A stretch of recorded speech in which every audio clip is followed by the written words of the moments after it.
Hello, everyone. I think Dean will be here in a second.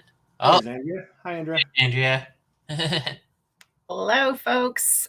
Welcome back to our fall continuation of the Diversity and Inclusion in Sport discussion series, which is hosted by KidSport and powered by the Calgary Flames Foundation. We've been so grateful to have the Calgary Flames Foundation support and their commitment to inclusion across our communities. So this is, as I said, a continuation of a series we started in the spring to really build understanding, awareness, and supports for you as sport leaders around education and knowledge and awareness in the space of diversity and inclusion. So it's part of the commitment that KidSport has to the space and to ensuring that the participants in our programs are supported through safe, welcoming, and inclusive environments. And we will be continuing this series throughout the fall, but this one today is diving into the topic of anti-racism in sport. And we'll introduce our two incredible panelists shortly. But I want to begin by acknowledging the territories that I'm joining you from today. And those are the territories of the Wasanich, the Songhees, and the Esquimalt nations out here in Victoria, British Columbia. And just an amazing place to live, work, and play, and to learn about the histories and the origin stories of these peoples. And one of the pieces that I've been celebrating over the last few weeks is that we have a really cool kind of viewpoint mountain. We can call it a mountain, sort of. I grew up in the Rocky Mountains in Ktunaxa territory, so it's a bit small for an actual mountain, but it was called Mount Doug in its colonial name. And just recently, it's formally been adopted that will go back to its traditional name of Pecos. And so just really excited about what that means for the Wasanich peoples and celebrating the traditional languages that have been spoken here for time immemorial. So I want to dive into today's session with you, and I'll just introduce myself first. My name is Andrea Carey. I use the pronouns she, her, hers. I'm the Chief Inclusion Officer with Inclusion Incorporated, and have been proudly the moderator of each of these sessions and getting to invite incredible humans into this work to share about their journeys so that we can really learn in a rich environment together about how to do better to include folks that maybe haven't had some of the opportunities they should. So I'm going to invite in our two panelists. We were meant to have three panelists today. Unfortunately, Laura McPhee, who is from Pugwakwon First Nation, is off ill. So we're going to dive in with Eddie Richardson. So welcome, Eddie. Eddie has been supporting socially disadvantaged youth for the past 20 years through basketball programming in the city of Calgary. He's the president of Genesis Basketball, which is a not-for-profit youth basketball program, and the director of basketball for the Edge School for Athletes. And we'll hear a little bit more about Eddie in just a few minutes. Our second panelist is Ruki Okome, and Ruki is the social operations manager for Free Play for Kids. She has a deep appreciation for sports and using sport as a social tool to ensure that the voices and lived experiences of individuals who access the programs lead the way to create social change, and Free Play for Kids allows her to do that. And Ruki's in Edmonton. So panelists from a couple different spots in Alberta, and here to really learn from each of you today and to just journey around what anti-racism means in our sports system. So I'm going to invite Eddie to kick us off and just tell us a little bit more about yourself, Eddie, and why this topic's important to you. And then we'll go to Ruki with the same question. Awesome. Thanks again, Andrea, for having me. I'm very excited to be here. Thank you for the platform and the opportunity to speak. I've been in Calgary my whole life. I was born in California, moved here when I was young. And as I've been here, I've experienced so many different forms of racism, inequities, but also the opposite of people meeting in the middle and making sure I was comfortable. And I recognize that as a child and as a young man, as I've grown, and I know the impact does and did have on me. So when I finished my basketball career, I shifted focus in supporting youth from marginalized communities, no matter where they were, and creating what I can as open door policy and no roadblock. So no matter where kids come from, no matter what their socioeconomic backgrounds are, they have the same opportunities and rights as anybody else on the basketball court and for opportunities. So thanks again. I'm excited to chat. Awesome. What a great kickoff, Eddie. And thanks for being here. We're excited to learn more about Genesis and your work in supporting the participants from all different walks of life. Okay, Ruki, let's go to you. All right, awesome. Yeah, thank you so much for having me, everyone. Really looking forward to this awesome conversation that we're going to have here. But yeah, so my name is Ruki, and I am the social operations manager for a local nonprofit here in Edmonton called Free Play for Kids. And what we are is we're an free after school multi-sport programming for kiddos from elementary school all the way to high school and beyond. I grew up playing sports. As soon as I could walk, I could run. And as soon as I could run, I could jump.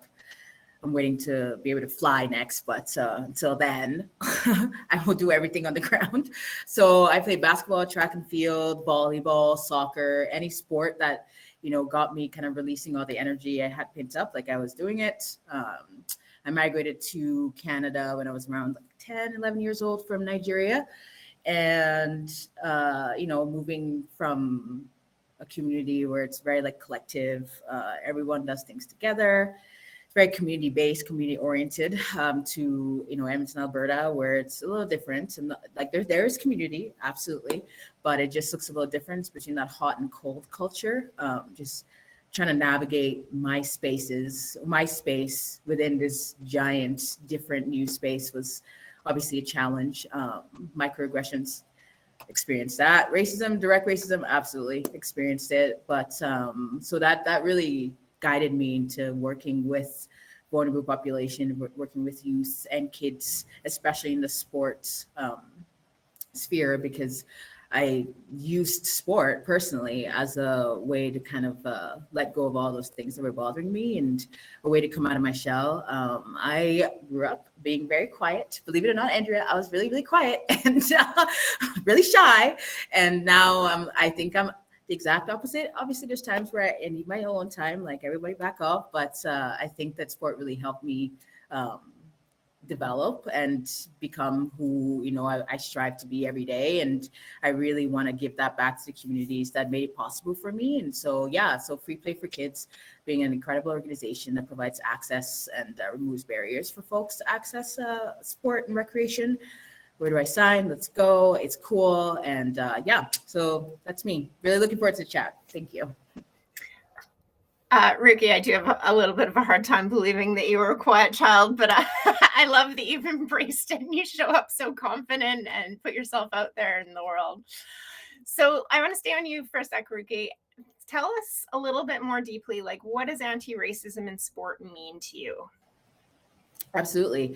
I think anti-racism in sports, I think it means recognizing the prejudice that exists within the different sporting world and addressing it. This is a pretty big sentence because there's a whole lot that you can dive into in terms of anti-racism, and especially in that sports sphere, and talking about the negative connotation that sport has, and it's the negative connotation that comes with sport and how people understand sport as a whole. That is kind of where we should start, because I think sport is an incredible tool to use to get folks to, kind of challenge themselves in an appropriate way, for them to kind of find their space within their community. And there's still some notions out there, and rightfully so, that sport is can be toxic and can it's just not a great space for a lot of people. Not a great space for a lot of people that kind of look like me, a lot of people that have different disabilities and all of that stuff, because a lot of the sport is still standardized and it's still very white facing, and it's very, very we've done this for so and so years. We're going to keep doing it because it's worked for this amount of people. But I think that addressing that, yeah, no, it's didn't work. It doesn't work. There's many other facets that we can include in sport that makes it a more welcoming and friendly space for folks to really dive into. One thing I will also mention is the access in sports. Like, it's just so limited and to specific groups of people. And I think the notion of having the best athletes have the best coaches is it's not ideal, because we do not have equity in sports spaces yet, okay? And in order for us to get to equality, where everybody has access to the best coaches, best refs, best programming, we need to recognize that the equity piece, we haven't even dived into that. I personally think in this moment in my life, I think that the folks that do not have access at all should have at least access to the best coaches. So at Free Play for Kids, we really strive on welcoming in and bringing in like great coaches that, play higher level. They understand the sports. They're able to kind of give the best service to the kids that access the program. That's kind of where we need to start, because this whole notion of we want the next Connor, we want the next LeBron, we want the next, Michael Jordan. The thing is, like, yeah, those come and it's great. And we could support them to, reach to the NBA or FIFA or whatever. But there's all the other kiddos and all the other youths that are trying to access some kind of recreation for themselves. And because transportation, they don't have money for transportation, they don't have money to pay for fees for their kids to go into sports and then pay to go watch the kids play the sport. So that really sets limitations on who can be in that space and who can access that space. Like little things like going to the rec center, in Edmonton, or going to learn how to ski or snowboard, because again, that's a very white sport. And just going there, if I have a hijab or I have like box braids, which are absolutely gorgeous. Trying to fit a helmet on my head. Like, as soon as I get in there, I know that this space is not designed for me. So I don't know why would I keep trying to access it if it's not for me? So like really taking into account the different communities that we are surrounded by, because since Canada likes to, say that we're really multicultural, and we are, and it's beautiful. But I think that if we're going to say it, we got to make the space for all of the multiculturalness that is within this country to be able to exist in all the spaces. And that's including every sports space too. Yeah. Whew. There are so many pieces in that answer that we're going to dive in and unpack. Thank you for that.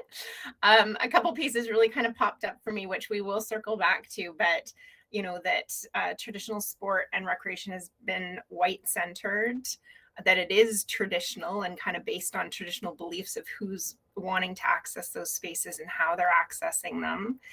And that we've really kind of normalized that. And this is our opportunity to really unpack what that looks like. And the access is such a crucial part. And how do we make sure that we break down barriers to provide access?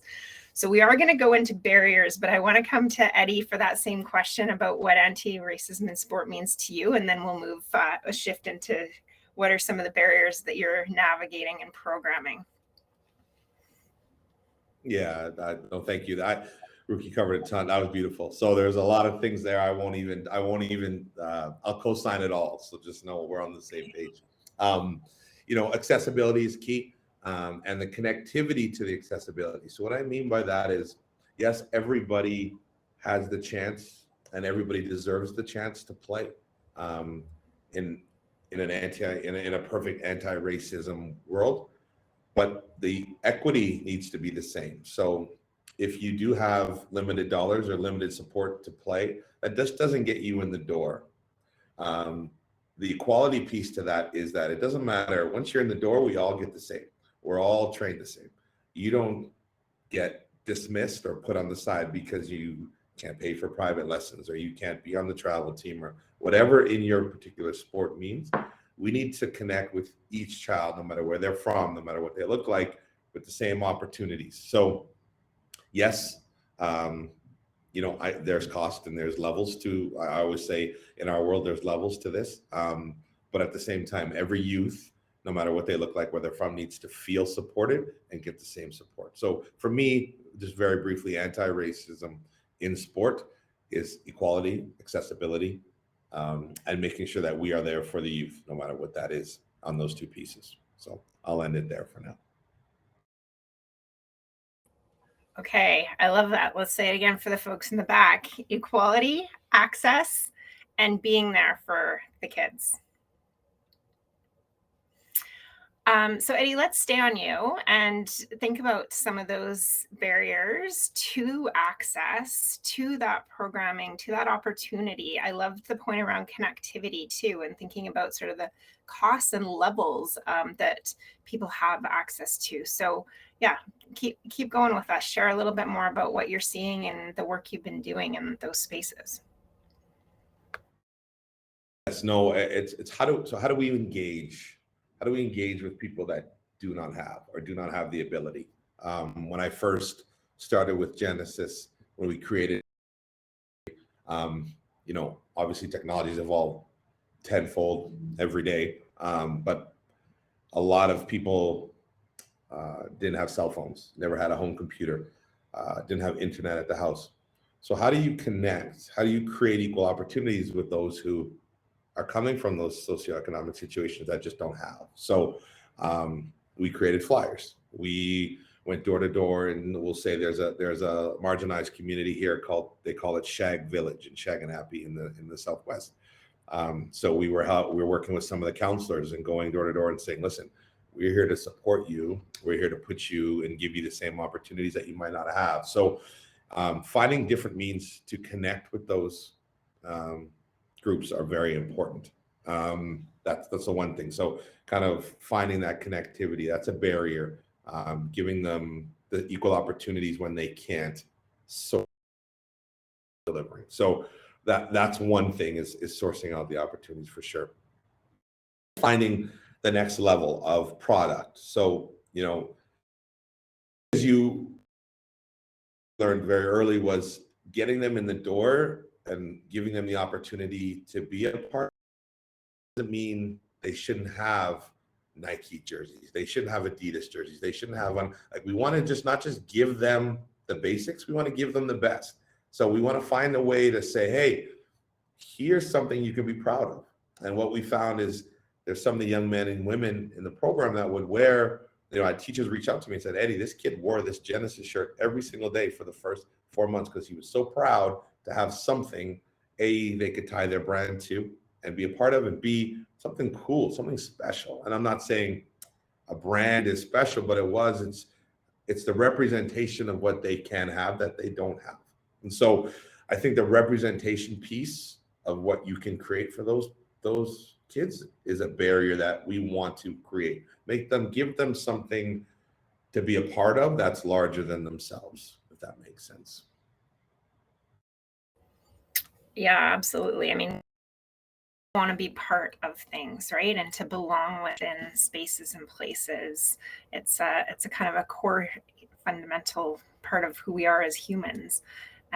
And thinking about the opportunity that sport can create to be that platform and that gathering place.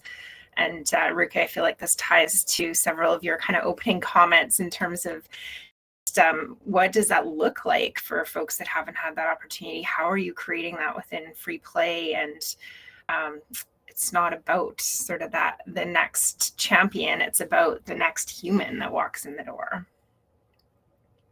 Yeah, absolutely. I think that what free play is really good at is removing kind of like the status quo that comes with being part of a sporting activity or sports in general. I think that this status quo is what's hindering a lot of folks from accessing the spaces and feeling like they can create a space within that space for themselves. And removing the notion of like, oh yeah, it's been working, so we're just gonna keep at it. Like, no, that's not, sport is not the end all be all.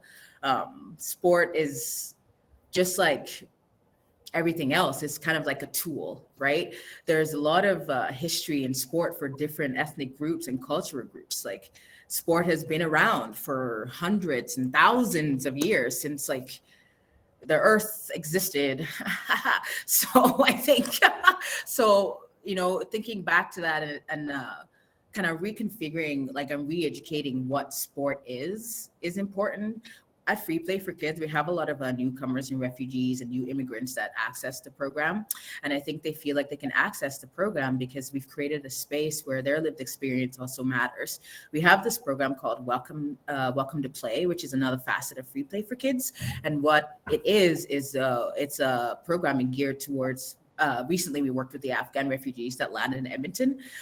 So every morning at 10 o'clock, we go pick the kids up from their parents, just to give your parents a break, of course, and also to engage them in some kind of physical activity, physical literacy.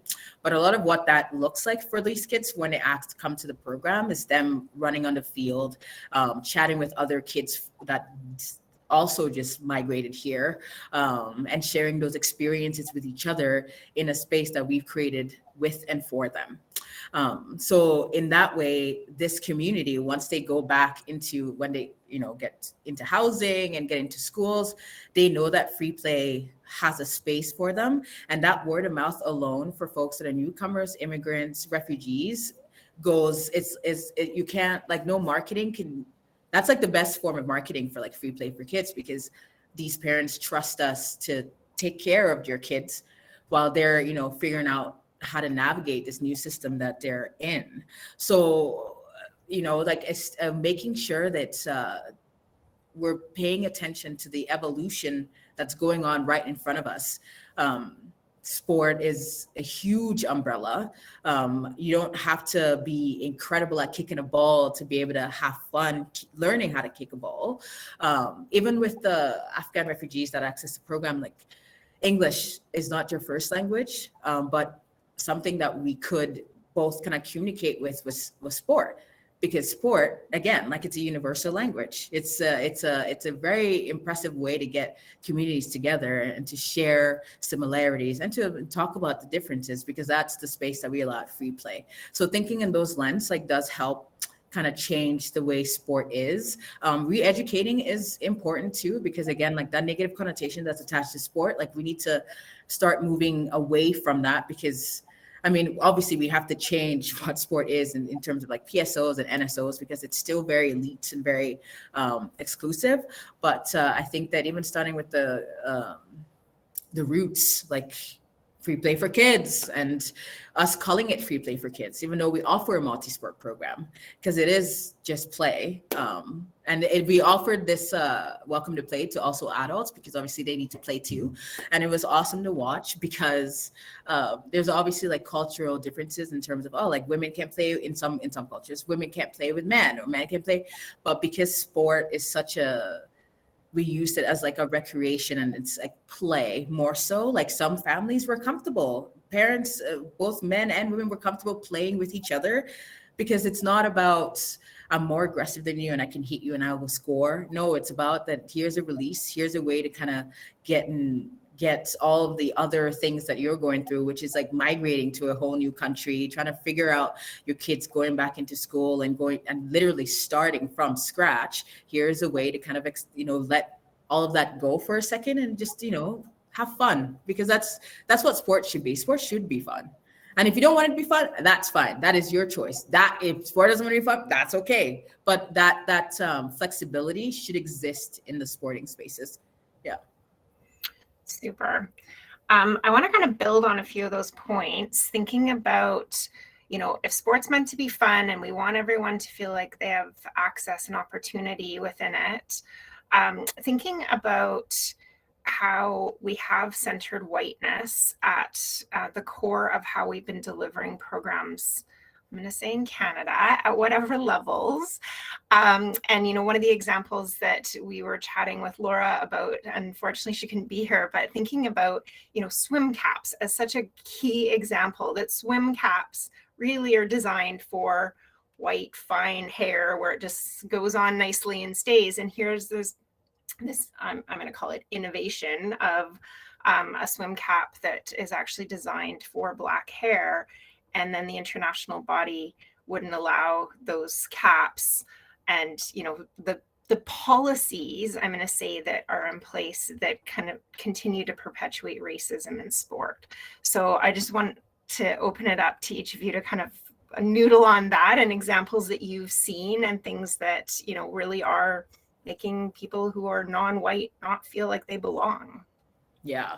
So it's that notion that white is like the normal, quote unquote, right? Because that's what it's been for hundreds of years. So why is that going to be different? It's, you know, a young lady going into like the recreational center and trying to access, I don't know, like basketball or whatsoever, and it's if we want to make sure that we're listening to the lived experience that we're surrounded by every day, we need to make sure that the little things are also being considered. Like the swim cap thing. Like, I cut my hair because one, box braids are really expensive. Woo! And because when I was playing basketball, a lot of times like it's like microaggressions. It's things that people do that it's like inherent biases that came up for me on a personal level, where it's like, oh, Ricky, you gotta, these box braids, like, are you gonna be able to put it up? Like, is it too heavy for you to run with? Are you gonna hit me with your hair? Blah, blah, all of these like different languages and connotations that make me feel like I have to change every being of who I am to make sure that I fit in this space so that it's still normal for for you folks here. And I'm, so it's a lot of that, which is obviously not ideal.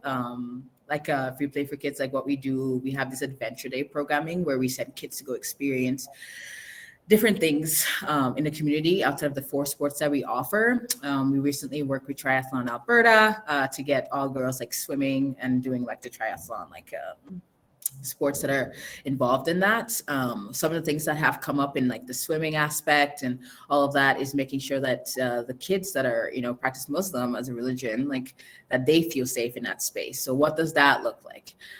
Do you have bathing suits that these kids can borrow that, that covers every part of your body that they want to cover? And being respectful in that sense. It's going to the Edmonton Ski Club and making sure that your helmets are adjustable, because not everyone's going to have fine slick hair. And it's making sure that this at every turn, like even if you're not, as an organization, you're not there yet to talk about the little things, but as it's coming up, you're making note of it and you're educating your staff on how to approach this kind of situation. You're educating yourself on the things that you don't know or you didn't know, and not just staying there and not just being like, oh, like, you know what, this is how it is. So this is where we're going to be. And this is it. We can't keep doing that, because that's not okay. It's making folks feel uncomfortable. It's even like adding more barriers to the already lots of barriers that are there within sport, right? So it's all the little things that really, really matter. And it's important that those conversations are being had. Now, I am not saying that we're going to solve it by doing all of that all at once. Oh my goodness, no, because it's always ever changing. But I think that once you start recognizing that these little things have such a big impact on lives and can really determine the trajectory of an individual's decisions, individuals' access to the spaces that they want to explore, then you kind of, then you're moving in the right direction, is what I would say. Yeah. Yeah, a couple pieces that really shone out for me. One, the little things are actually the big things in terms of whether people stay and want to be part of a program, but also just that opportunity to co-create and to really understand what they do need to be successful in the program. And just a note for the audience, if you don't know what box braids are, we're not going to make Ruki explain it, because you shouldn't have to do that. You can Google it. So just thought I'd throw that in there. Okay, Eddie, over to you. Yeah, that was great. I have to apologize. My connection is kind of choppy, so I'm not sure if you can hear me okay still, but we got ya. Yeah. Awesome. So I didn't hear fully. I was choppy what you were talking about. Were we talking about examples?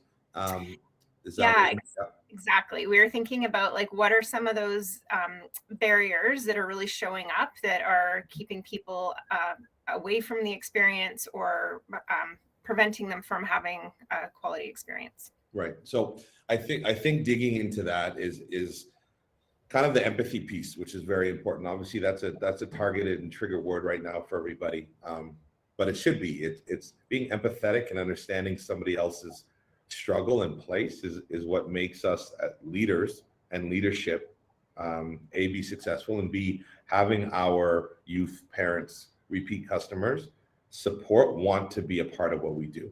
So I'll give you a couple examples. Being a BIPOC member in Canada, especially in the 80s and the 90s, there wasn't many Black people in Calgary, for example. So when I would go to a baseball tryout or a basketball tryout, there'd be maybe 1 or 2 or 3 of us in the gym. And so obviously what the pressures of that, what people don't understand is people assume, well, there's a Black kid based on my lived experiences. Well, the NBA or professional basketball is all Black. So this Black kid must be good at this sport, or they must be good. So the pressures that are put on, even though some know and some don't as a youth, those are hard. And I'm already walking in around the room realizing, and I'm saying this is my lived experience and how I empathize with others.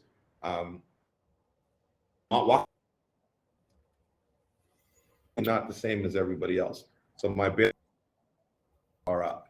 I'm super attentive on little details on what those things look like. So now, how do we as leaders and how do we as leaders, kids and adults and other people in today's world understand that we're trying to make it better for them? So one example is that we use at Genesis is, and those who go to tryouts or their kids go to tryouts or host tryouts, and they write numbers on kids so they can help. Most of us are buying black Sharpie on white skin because that's the majority. The most of the kids that are there are white. So the Black kids or tone kids who show up, they don't necessarily, their number can't be seen on their leg. So it's another thought, it's another, I think that's somebody to make me uncomfortable, to be like, well, maybe they don't know my number. Can they see my number? I'm worried about another thing instead of worrying about what I love and what I can show. So we've Genesis Sharpies, we have, and we have gold and we have black. So no matter who it is, we're helping them understand, hey, we're here for you. And that's just a little detail that shows that you've thought of that other person. And you thought, in a situation where we, all male, majority male, that there's a young woman, there's a female who represents the situation, you have to step out more comfortable. You have to make them feel like they have a safe place to go to somebody if they need to in those situations. So I think the empathy piece of understanding how others are feeling in those situations, no matter what it is, goes a long way with your youth, parents, and repeat customers. So little ideas like that is what you need to look at as leaders. And again, now that scales. How do we change in the PSO and some of the operating systems, NSO, as Ruki was saying? Those are massive things that we can conduct, but we have to start with the micro before we can really change the macro. Yeah, I love that so much. And just it's such a tangible example with the Sharpies, and something that, probably many of us just haven't really considered because we have standardized white skin. So I want to build on that a little bit and just think about if there's a couple other examples that we can share with the audience that you've come up with, or just sort of how you bring that empathy to life in your program so intentionally. I know for both of you and both of all the programming that you're doing to really support folks to be able to share what they need to be successful. So Eddie, if you don't mind, can we stay on you? Yeah, absolutely. You hit it. It's intentional. And I think that's where leadership, again, be intentional, and we have to make our groups feel that we are being intentional. So it is okay to recognize there is somebody that's different or not the majority. It's okay to go and not point them out, but make them go to them and say, hey, I see you. I understand this is a tough environment for you at the moment, and I'm here to help you get through this. So I think you hit it on the head, being intentional with our words, being intentional with our spirit, and understanding of the empathy piece of that. That to me doesn't solve everything, but it's key, because a lot of us in leadership, we're not intentional because we're worried about others and things that we can't control. But what we can control is making that individual, that young man, that young woman, that youth, that wherever they're from, hey, I noticed this. Are you okay? I see this. Are you okay? How can I help you be comfortable? Or are you comfortable? And they might be like, I'm good. And you're like, let's go. But they now know, well, hold on, Eddie, there's 300 kids in this gym, and he walked up to me and said to me, hey, he was intentional, walked across the gym and said, hey, are you good? Are you comfortable? And I think that's important. Yeah, absolutely. Ricky, how about you? Yeah, awesome. Yeah, Eddie spoke on a lot of kind of what I would say in this regard. I think touch points are really, really important, and it adds to that intentionality. Here at Free Play, like we ask every staff, every coach, every youth leader, like all the kids that come here, we have to, one of the youth leaders or coaches or whoever is running that session has to have a touch point with that with the kid, with at least one kid throughout the session. If ideally all of them, to be honest, throughout the session, because it shows them that, hey, like we're here, we're here, we're supporting, we're caring, and we're here for you. And that goes a long way, because a lot of the kids that access the program, sport is very not necessarily emotional. I'm trying to find the best word here, but it's very intentional for them. Like it's a very vulnerable space for them. And because of sport, we have other facets of Free Play. So we have this incredible nutrition session program. Oh my gosh, love it. And what we do is the kids are learning new recipes every week, and they get to go home with a hamper with a recipe in it. And sport gets them in the door, and then they're playing, they're having fun. But on Thursdays, you get to learn another skill that, I don't know, you never knew you want to be a chef now. You don't want to be a hockey player because you think that cooking is way more fun, or coming up with new recipes is way more fun. But because of sport, they're able to kind of navigate those options. They're able to figure out who they are, who they want to be, who they do not want to be, and how much they want to grow within themselves, right? So I think that touch points, absolutely important. Like if you're a coach or you're a mentor or a leader and you're working with a group of kids, take your time to make sure that every group of kids feels like they're there and you're present with them. And so those touch points are really, really important. And right now, like we're going to be spread out throughout the city in 24 schools. And this notion has never been more, okay, I'm going to say important again, because the words are lacking. Okay. So this is like the best time to even like go further with that intentionality piece and making sure that we are acknowledging and we are empowering these kids. Sport is not the end all be all. Because a lot of times, like especially in like the varsity world, and I know this because my sister has played varsity basketball in a few universities, just the notion behind like, the sport is the most important thing, and you have to be able to do it all the time. And you're like juggling 4 courses at the university level, and you're trying to balance this all out. Like that, to me, that is absolutely horse shit. Like there is absolutely no way one individual can do all of that and still work in the betterment of themselves as a human being. It's impossible. The mental health it will decline. Just taking care of himself will become like third option, not number one priority. So I think that using sport, let them play, let them do that, but let them also recognize that, hey, like this is a lot. I'm going to take a step back. And you as coaches, you as leaders, you as mentors, understand that and allow them to have that space to do that. Some kids come to our program and they just lay on the pitch because they had a tough day at school. They weren't listened to, and which happens a lot. You know, teachers have a lot on your plate and they have like 30 students in a classroom. It's a lot to kind of, you know, make sure that you're paying attention to everyone. So free play kind of, you know, continues that process where it's, you didn't get the attention here today, but we're going to give it to you here when you're at free play. We need to think about it like that, right? Because sport can break someone. And I can say that because it's broken me before. And I have wanted to drop everything and not do it anymore because it was just too much. They ask too much of the athletes sometimes. So if we want these athletes to be the best of the best, then you have to give them the best service. And that means like mentoring them and coaching them through the really, really tough times that isn't associated with sport. Because yes, you can shoot a ball, and today we've won all the games, but we lost one today. That's fine. That's okay, because that is normal. Because in everything that you do in life, you're gonna fail, and then you're gonna have to move past it, and then you're gonna learn, and then you're gonna get better. So stop putting sport in such a finite box with no leeway or flexibility to explore other options.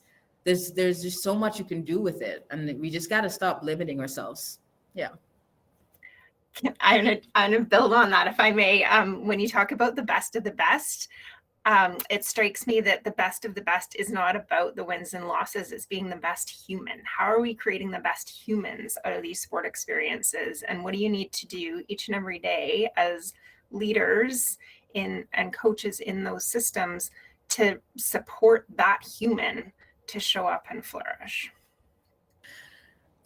So yes, absolutely. Like, obviously, yes, we want to build like leaders, and we also want to build leaders with integrity. But like, just like speaking on recent news right now with the NBA, I don't know how many of you folks follow NBA, like the Suns owner, just a racist, sexist, just real piece of work. And they just announced his punishment, which is like 1 year suspension, like a fraction of like, he's like, his guy's worth billions of dollars and has like some kind of fine.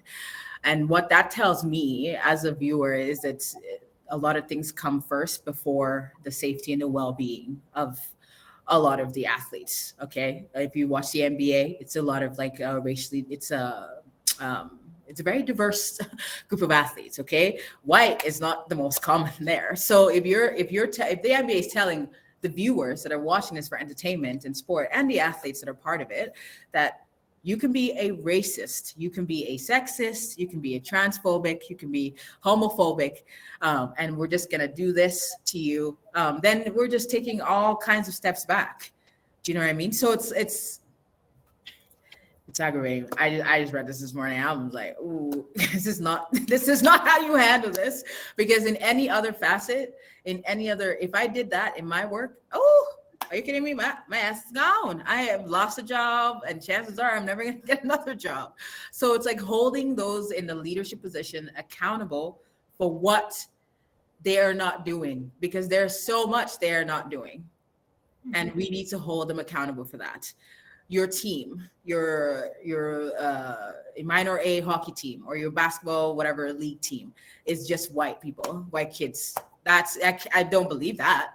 I don't believe that there is no other athlete that isn't white that isn't interested in playing for your team. You can't look me in the face in Edmonton, Alberta, and tell me that there's only white people that want to play basketball on the Bears junior team, or there's only white people that want to play minor hockey. No, we can't limit ourselves like that. If you're saying that, then you're okay with that, and that should not be the case. Leaders need to stop being okay with it looking the way that it looks. That's where you need to start. All right. I'm getting real heated right now. but I mean it, because I'm so passionate about this, because I had to experience a lot of this growing up in sport. And it sucks so much because I almost stopped doing it. And I love sports. I love competing. I met so many of my friends, so many people that I value so much in my life through sport.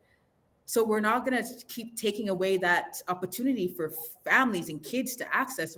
We have to stop doing that, because not everything has to be such an exclusive part of society. Like it's just so weird. So removing that lens and just allowing for flourishness in whatever that means for all kinds of individuals in those sporting sport world is what's important. Yeah. Anyways, I'll leave it at that. Woo, love it.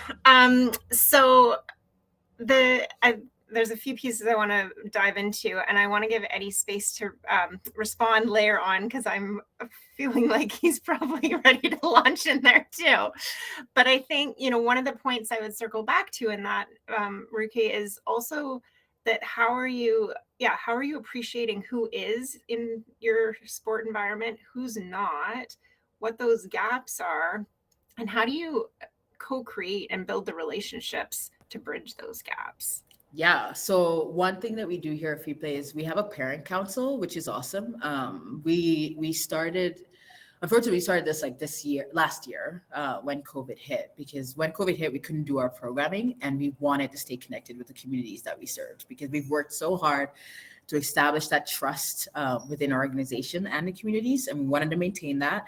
And so this parent council has actually been really, really important for us, because the kids go back to them and debrief with them, and they let them know, like, how was Free Play today? What did you learn? Did you learn anything?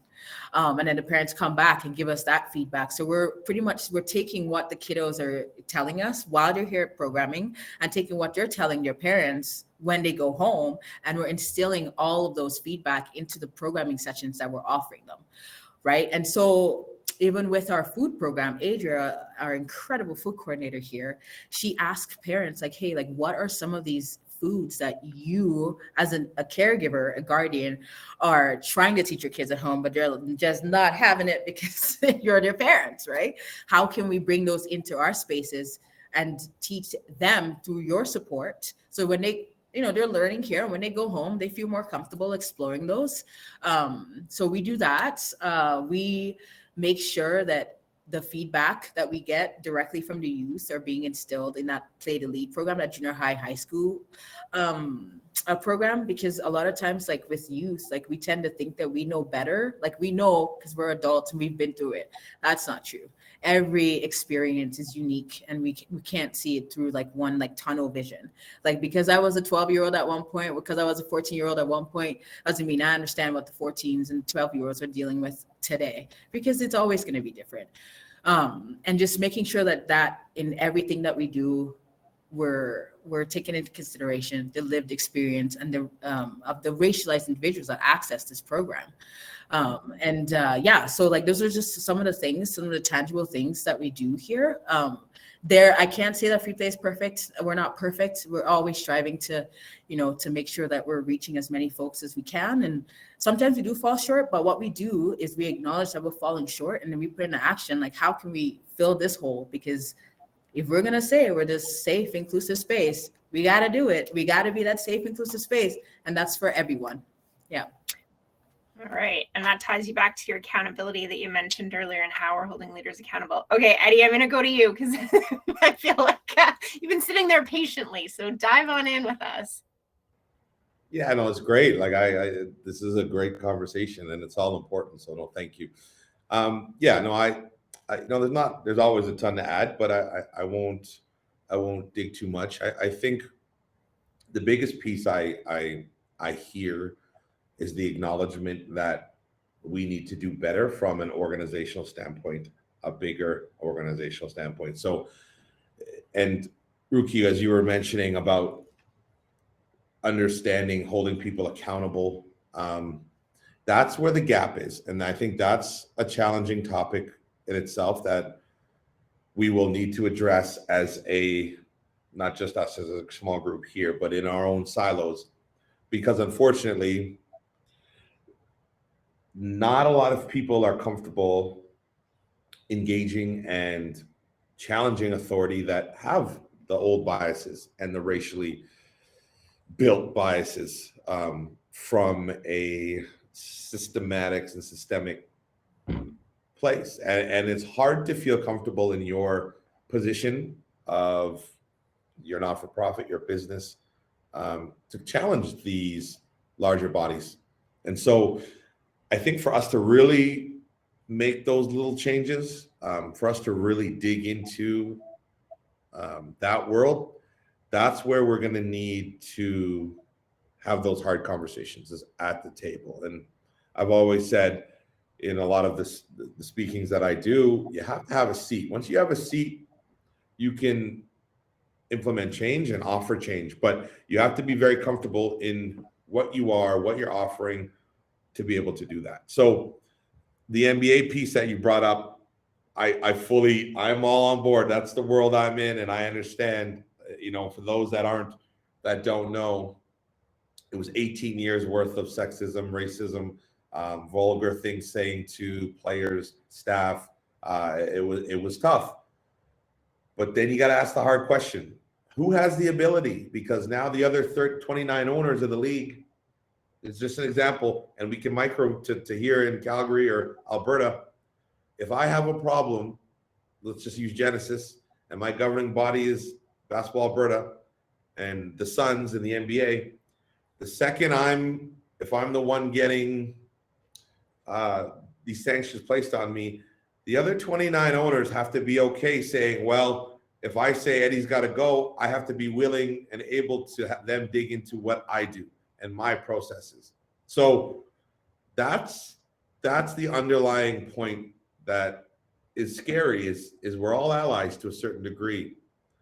But when it's time to really sit down at the table and say, hey, no, I'm against this, you have to be okay to say and have your stuff exposed if you're not doing the right thing. So I think that is a larger conversation for everybody in their own silos, but I am an advocate of that piece. That's how we really break change, and that's how we really create change. Yeah, some super powerful comments there, Eddie. And I think the focus on accountability and how we hold leaders accountable to the changes that are necessary and overdue. There's definitely a power piece in that conversation that comes into play. And I'm going to say a privilege piece in that the precariousness of privilege, I think, is an interesting one that people are navigating in these spaces too, in terms of like, when do I have it? When do I not? What does that look like? What happens when something does go down, and who's going to step into those uncomfortable conversations and navigate through that and figure out like what does accountability look like in that situation? How do we shift, evolve, apologize, do better? And these are the spaces we are literally in the thick of, whether it be in the NBA, whether it be with Hockey Canada, whether it be in our grassroots organizations. It's playing out everywhere as we understand and appreciate that the ways we've done things have been harmful to way too many folks, and we need to do a whole lot better as we go forward. And people are really uncomfortable with what that looks like, and we need to dig in and get our hands dirty together. So Eddie, I'm going to stay on you. Thinking about sort of what clubs can do to really start to make sport more inclusive for folks of color, Black and Indigenized folks. What does that look like? Yeah, it's a hard question. As you know, even all of our organizations are different. So roots where we have a small base, some of us are larger like ourselves, where we see about thousands of kids a year. So we hold a little more skin in the game and power and having seats at the table. So, you know, for us to engage, it's a lot easier for a smaller program to engage. So some recommendations, you know, for me is reaching out, like, as we said, be intentional with conversations. So I'll just use my world basketball community. If any club would reach out to me per se and say, hey, we're interested in understanding how we can do this, I would be all on board and supporting them. So I think the first step is reaching out to somebody in your world that you know is implementing change or trying to push the needle forward so we can make positive change for our youth. Collaborate with them, work with them, talk to them, debrief with them, find out what they're doing, find out what they're not doing, and see what you can do. So I think working collaboratively and intentionally finding out, sourcing out those people are important. Even cross basketball to badminton to volleyball to hockey. What are we doing that hockey's not? What's hockey doing that we're not? How can we help maybe collaborate together to support a marginalized community? How can we get more Indigenous players involved? How can we get more Sudanese community? How can we build the female basketball population? Because it took a massive hit through COVID, just through the confidence and the peace. And I think we're down, 33% to 40% of females playing basketball. And that's all I know, but I'd be curious to know what it looks like in other worlds. So, I feel the first thing is intentionally reaching out. One of the next thing to help building that is challenge your PSO, challenge your governing body. Say, what are you doing to help support us get more marginalized communities into our programming, into the programming in general? I think a lot of that is key for us to kind of help and grow. And then again, each market is different. The Edmonton market is different than the Calgary market. So sourcing out companies, sourcing out non-for-profits, government organizations that might be able to help you say, okay, look, here's some. Like I know the Calgary Police, I sit on the anti-racism committee, of course, and they're doing a lot of initiatives, and they're actually putting some things into place to say, hey, and I feel comfortable, not just myself, but people in the basketball community going to them and saying, hey, can you help us with resources, gym, support? But we're not answering those questions. We're not asking those questions to people that might be able to support. So I really feel being intentional with your goal and reaching out and finding resources and avenues. Awesome. Thank you. Ruki, let's go to you. Yeah, awesome. I think, yes, like reaching out to grassroots organization within your community that's already doing the work and collaborating with them. There's a fine line between collaborating with someone and like recognize that you have like this community wellness fund that you got to spend right away and just chucking it at this grassroots organization saying, hey, we got to do this thing with like some kids in your program. Like, let's do it. Like, that's not intentional. That's you like leaving everything to the last minute to kind of put the onus on someone else that's already doing the job. So just gonna caution with that because Free Place had their, fill with that one. But I also think that, intentionality, reaching out. But even in a space like this, like I see a lot of folks here and you're probably in that, sporting world that's we're talking about here, being part of this kids sport, anti-racism in sport panel or conference or whatever, that's where you get information from. Because folks like me and Eddie are going to be here, to provide you sort of like, some tangible things that you can do and some things that you can keep in mind as you, go on with the work that you're doing. So this space alone, like does add to it. This is you already doing the work. All right. So it's just like taking those next steps into making sure that we're intentional about sport and removing all those weird standardizations of it and just putting folks in boxes and all that nonsense. So I think that, like doing this community outreach and making sure that you're doing it with the intent to create an equitable space that will lead to equality in that sport, right? So, there are so many, like there's tangible things and then there's things that we can aspire. And I think that in terms of tangible, just keeping those things like in the specificity of it, specificness, and talking about those little things that, come to play, like the helmets, the swim caps, like all of those things, like keeping that in your back of mind as you program and reach out to your communities and make sure that we're creating a space for all and everyone to kind of belong and explore. But yeah. Mm-hmm. That's lovely. And thanks for kind of pointing to like you and Eddie being in the spaces doing the work and giving some ideas today. We also will post on the Kids Sport page around some additional resources, some e-learnings that folks can take, other resources around anti-racism that we would encourage you to share with your networks, so that you're kind of continuing to build on the learnings from today. And Dean's also reminded us that this has been recorded and can be shared out to your colleagues if they weren't able to make it.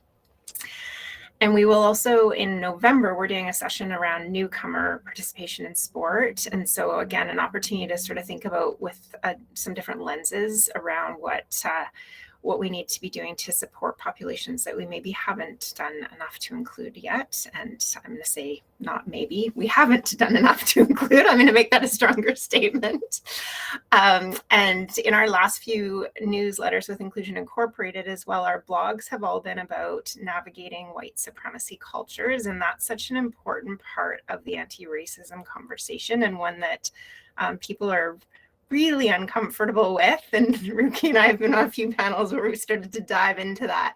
But it is an area that we need to start to understand if we want to move forward in being anti-racists. So we're going to wrap up today, but I want to give both Ruki and Eddie an opportunity to do a few closing comments, and then I'll share out our next session, and then we'll move out into our tables and have an opportunity for people to network and to have a bit of a conversation from there, more of a conversation rather than us talking at you. So Ruki, I'm going to go to you for wrap-up comments. Yes, thank you for giving me this platform. It's been awesome, kind of like spewing my word vomit at you all. If anyone wants to contact me, like I can leave my email. Should I leave it in the comments? I don't know, but in the chat, yeah. In the chat, okay, awesome. I will leave my email here, and feel free to reach out. I am a really good listener. I've been working really hard on it, and I think I've gotten a lot better. So please reach out to me. I love having these kind of conversations, and if you ever kind of want to hear more about Free Play for Kids, it's awesome. We have a bunch of new programming. It's freeplayforkids.com. If you want to go check that out, if you want to donate, go ahead and do that as well. But yeah, we're all doing the work here, and I think that moving forward, we're moving in the right trajectory, even just having these conversations. And of course, it's going to be uncomfortable, but by no means do I mean it to. I mean it to be, yes, it's going to be uncomfortable. I mean it to be uncomfortable, but I'm making it uncomfortable so that we can get comfortable. And so, yeah, so in everything that I do, that's what's going to happen. And yeah, that's me. Thanks for having me. Thanks, Ruki. Eddie, how about you? Some wrap-up comments? You again, platform fantastic, and have the ability to share and chat and talk and learn from everybody is important. So I think Ruki hit on the head, and it's okay to be uncomfortable. And we say this a lot with our youth that I know we teach, but being uncomfortable, a lot of the white privilege conversations and conversations I've had, it's okay. Like it's okay. And people understand that being a majority, you're trying to change, you're trying to do things better than it was done before. And I think that's okay. And that's important to understand is to be an ally takes a bit of uncomfortability and being able to be like, hey, you know what, man, that must have been tough. I'm empathizing with you, and that was tough. I empathize the same way. It's hard to be an advocate of change at the moment. It's hard to know what to say. It's hard as a white male, let's just say as a white male in the world right now, it's not easy. It's just not. You have to watch what you say. And I get that. So I empathize. But at the same time, this is the understanding of there's give and take. You have to empathize with what it's like to walk into a room and not see anybody that looks like you, not see anybody that sounds like you. And I think that's very important to understand is, it's going to be uncomfortable, but it's the first step of really helping with being an ally and change. So no, thank you very much. My info's there. Feel free to reach out anytime. Amazing. Thank you. Yeah, huge thanks to both of you for being with us today, and just for your tremendous vulnerability in sharing this space with us and sharing what your journeys have been and all the incredible work that you're doing with Genesis and Free Play. I'm more of a recent introduction to Genesis, but I look forward to learning a lot more about it. And I've been had the opportunity to work with Free Play for a number of years and just a huge fan of that program. So for our audience, look at these incredible examples in your community. And I think that's also one of the points I'd love to leave you with, is that there are lots of great examples of programs in our community. And how do we partner together and build relationship to learn from each other? We don't always have to start new. How do we kind of amplify and lift each other up? So our next session, speaking of lifting each other up, is a continuation of the series. Comes up in October, on October 12th, and we'll be talking about girls in sport. And we've got Canadian Women in Sport, In Motion Network, and another local sport organization joining us to share about how we can be more intentional about girls in sport as we go forward. So that's with a huge gratitude to Ruki and Eddie for being here today. Such a fabulous opportunity to see you both again, to learn from you, to connect with you, and for you to share with us some of the things we need to be thinking about and doing very intentionally as we go forward around anti-racism in sport. So thank you. So we're going to wrap up and move out to the tables. We encourage you to join us for those and to be able to network with each other and to ask questions of Ruki, Eddie, and myself. We'll stick around for a little bit to facilitate those. And yeah, have an amazing day, everyone. Take good care. And this month is an opportunity as well to remember on the 30th is National Truth and Reconciliation Day. So an opportunity, a day, one of many, to also dig into what anti-racism around Indigenous folks looks like. Take care.